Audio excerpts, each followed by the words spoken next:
divine tree that is worshipped by many generations of people in my village grows on the tall mountain located on the village's west.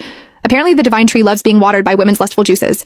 In order to garner the blessings and protection from the divine tree, the village will pick out a woman to serve it every month. Since young maidens are shy and reserved by nature, the juices they secrete aren't enough to satisfy the divine tree. In that case, the village will be plagued by misfortune and disasters.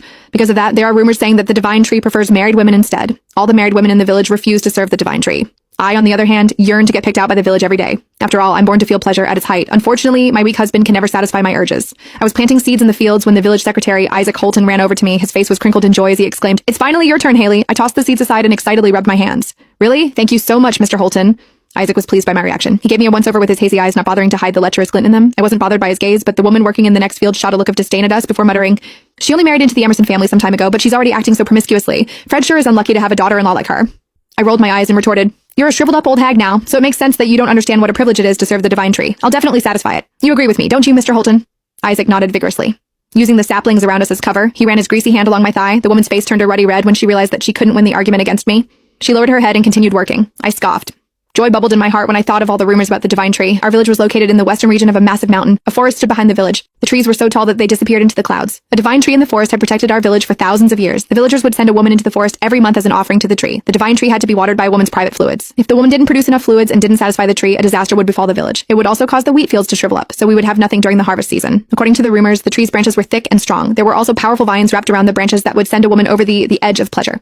On top of that, if the woman was able to absorb the fluids that the vines excreted, they would become radiant. From my perspective, I was going to have a wonderful time tomorrow. However, the older women in the village avoided being selected as an offering for the divine tree at all costs. The divine tree didn't like shy young women. On the contrary, it preferred married, experienced women. Most of the married women in the village were already middle-aged. The last one who was sent to the divine tree returned with disheveled clothes. Her bottom half was also a mess. At that sight, a fearful expression crossed the face of the village chief, David Kingsley. He claimed that the woman hadn't satisfied the divine tree, so disaster was about to befall the village. To appease the divine tree's wrath, the men of the village decided to deliver me to it after they discussed their options.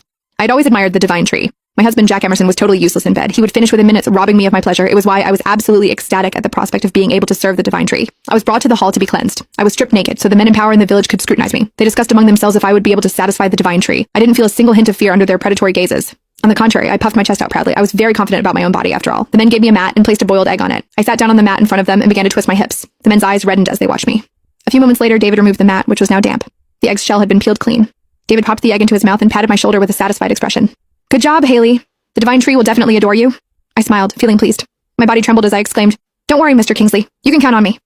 It didn't take long before news of me being the divine tree's next offering spread like wildfire throughout the village. The men shot strange looks at me when I left the hall. Meanwhile, the women huddled together and discussed among themselves. I heard that she managed to peel the egg. She did. She's such a slut. The men couldn't take their eyes off her when she was peeling it. Fred's so unlucky to have a daughter-in-law like her.